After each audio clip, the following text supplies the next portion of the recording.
Hey everybody, I was just going to do a quick video about footwork, something that comes up amongst a lot in spinning and stuff. Even I'd say even or especially the people that have been doing it a while. I sort of, my performing buddies are kind of like, must work on my footwork, because you're doing stuff with your hands and stuff with the rest of your body, but if your feet are not in placement properly or not aligned, then it looks a little bit sloppy. So this is just some little tips for sort of getting more coordinated with your hands and your feet. I've got a selection of toys behind me because it translates to poi, hoop, staff, whatever you're doing in general. And anything that's sort of on stage, dancing, facing people. It's very different. Hi Tilly. It's very different performing for an audience as opposed to just sort of practicing by yourself. Obviously the amount of room you've got will change as well. You'll have more room in some places and less room in others, but it's just something you've got to adapt to. So footwork, why it's important. And just some drills really, how if you're not very coordinated, how you can help yourself when it's raining, when you don't have all your toys on you, just anywhere you can practice this. So it's something I'm always doing, footwork, and I'm not saying mine's perfect, not at all, but these are just things that have helped me with feet. So first of all, I'm not going to do any toys or anything like that. You're not going to see my head, because it doesn't really matter. It's all, thank you Ted, it's all about feet. So first of all, when you're performing in front of an audience or anything, your basic stance that you should always come back to, no matter where you're going, should be facing the audience ideally. So your toes, your first basic stance is heading in front. Now you've got to imagine yourself, when we did plane work earlier and I talked about planes, imagining yourself in that box with these straight lines. You want to make sure your toes or your whole body is sort of pointing and facing that straight line dead on, because if you look a bit wonky, it's going to look a bit rubbish. You want to get that nice and straight, straight behind you, straight behind you, straight behind you. So always, and you're sort of working around here, so sort of front to the side, to the back, to the centre, to the front, to the side, straight on, to the back straight on, to the centre straight on. So these are some quite good just little exercises you can do to help you. Pointed toes look a lot better than flat. I think your neighbours next door are having a party. The other thing to do to help you sort of get coordinated, I took dance lessons when I was little for a year, then I quit it because one, I didn't need anyone to teach me how to dance, two, it was a bit too girly for my liking.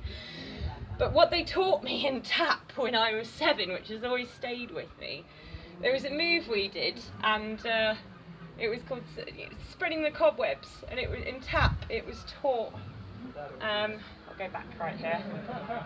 So your wrist and your ankle, you've got a little, if you imagine you're a puppet, is my ultimate tip.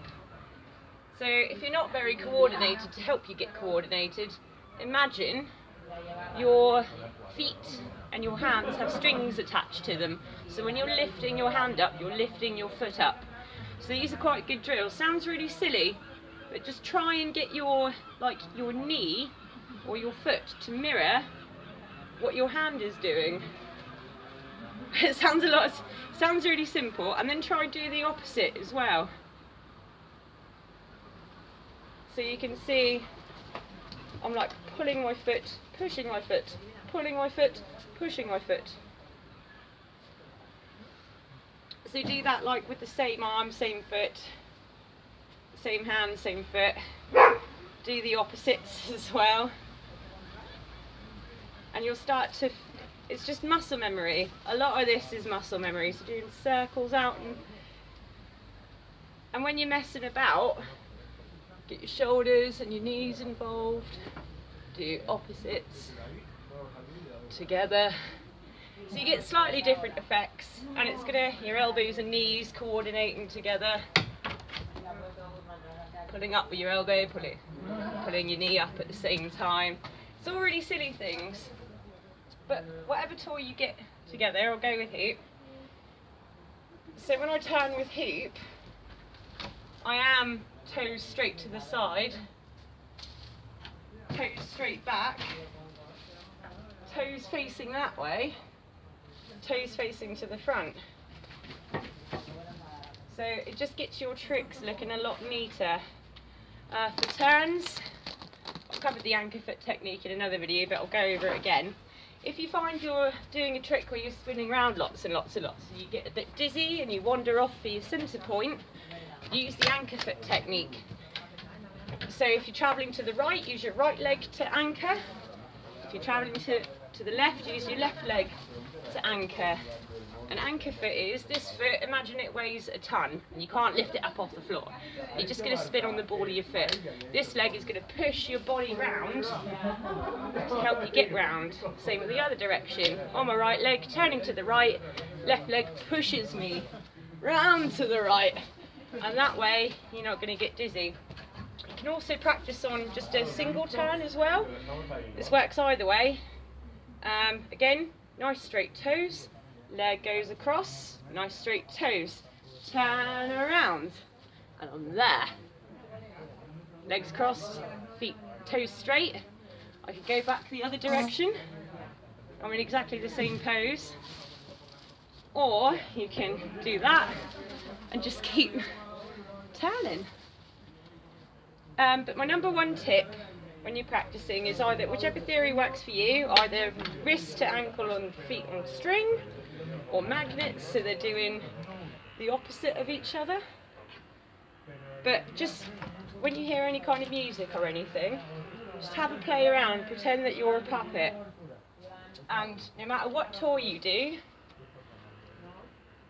just stick your leg out, leg comes up.